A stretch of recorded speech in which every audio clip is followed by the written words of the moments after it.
Did you read the Chronicles of Narnia when you were a kid?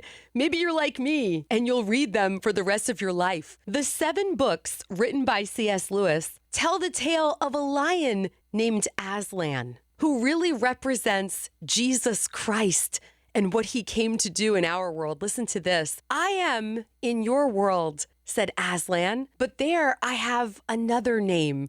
You must learn to know me by that name. This was the very reason you were brought to Narnia, that by knowing me here for a little, you may know me better there. Oh, wow.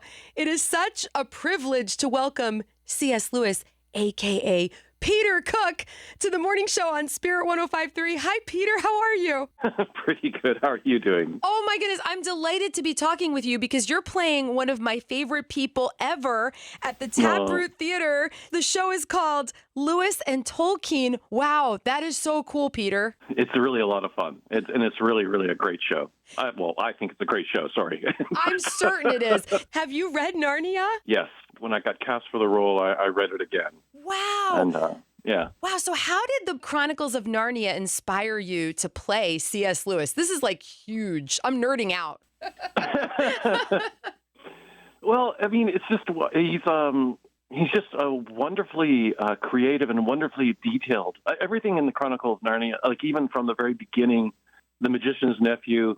I'm sorry, but the lamppost is what really, Yes. a piece of the lamppost gets dropped in a land that is growing so quickly that by the time he comes back to it, a lamppost is grown out of this little piece of. I mean, I just thought that was brilliant. That everything is coming from one story to the other and stuff like that. But I have to tell you though that the thing that most prepared me actually for the role is A Grief Observed, because I think that is probably the. Which is a bit of a downer. I'm sorry, but it's a no, it's not. It's a brilliant and brute. He's just so incredibly brutally honest. I just think it's just so courageous. I think it's a brave piece of work. You know what I mean? And very generous to give it to other people. So I agree. And in case you don't know the story of C.S. Lewis, he lost his beloved wife, Joy. Yeah. And they were so close. I mean, they really loved each other. And you're right. He gave us a window into his soul. And in doing that, we understand ourselves better, don't we, Peter? Exactly. Yes. I agree completely. Seriously, I think it's one of the most generous pieces of work I've ever read.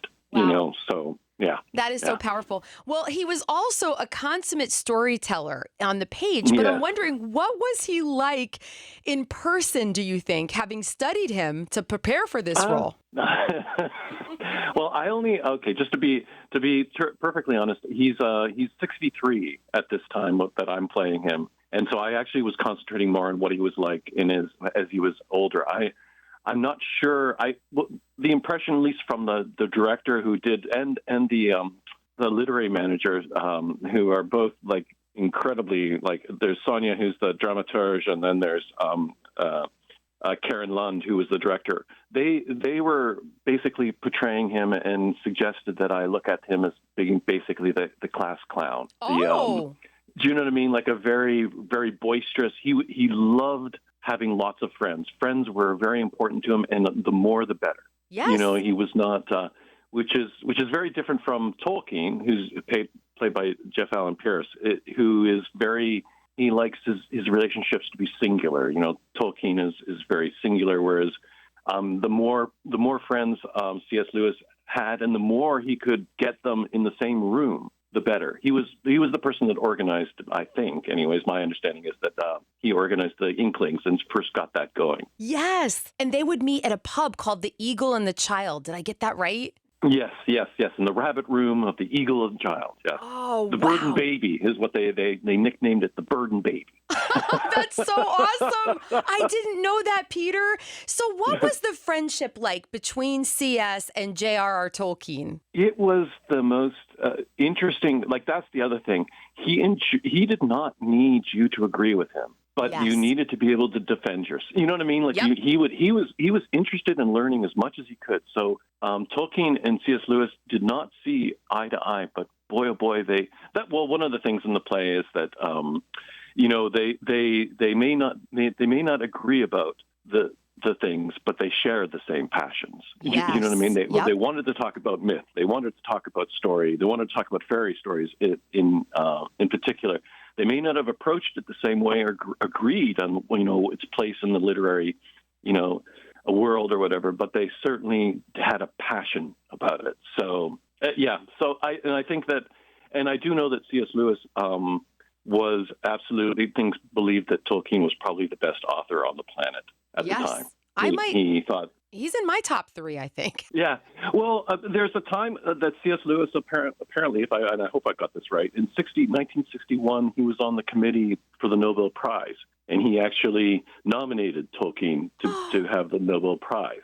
Wow. And this is when their friendship had sort of petered out by this time, but C.S. Lewis still admired Tolkien, and that's the other thing too. Tolkien, C.S. Lewis could admire people even if he didn't necessarily agree with them, but he could certainly appreciate them. Do you know what I mean? So, I think that's the best kind of friend to have. Yeah. Right? Yes. Yeah, I agree. Yeah. I have a funny question for you. Was this very stimulating for your brain?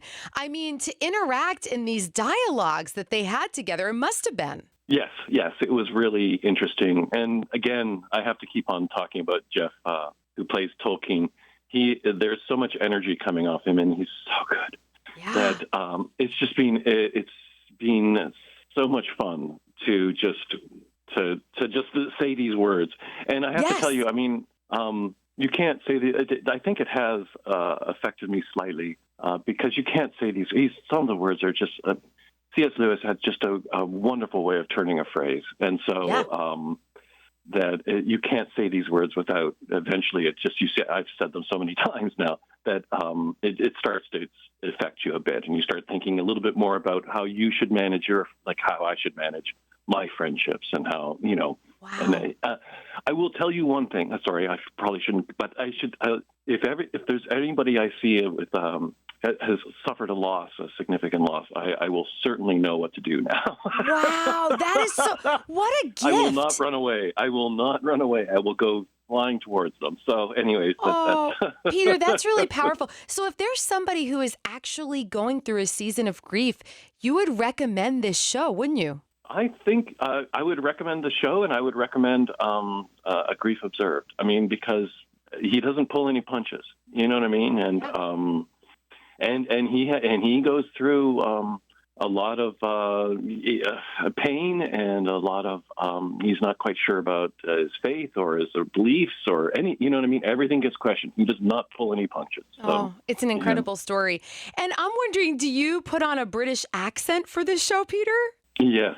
We had a dialect coach and everything at Taproot. So it's Taproot is, I can't say enough about Taproot. They're enormously professional, and they had all this support for us. They had the dramaturge and Karen and the dialect coach and even the costume, even everything. Incredible. I was going to say that they give me a little bit of extra. I'm a little bit thinner than C.S. Lewis, so they even gave me a little bit of extra weight. So if I look kind of heavy on stage, it's a little portly. That's how I would have described my friend C.S. Don't tell him. Yeah. Now, how do you go around? Do you go home and when you're with your friends, do you practice the British accent? No. You don't do that. It sounds too pretentious. Okay. Wow. All right. Can you give us a phrase, maybe something CS says in the show in your accent? Oh, okay. I'm trying to think about. He says some very wordy things. So it's, after some circuitous routes of both ambulatory and linguistic variation, we began talking about Barthel's disquisition pertaining what we label a tree. That's Peter, I hear CS. I hear. Wow. That is powerful. Thank you so much for hanging out with us. And if you are listening right now, please go see C.S. Lewis and Tolkien at the Taproot Theater. Peter Cook, you are awesome. God bless you. Oh, thank you. Okay, thank you.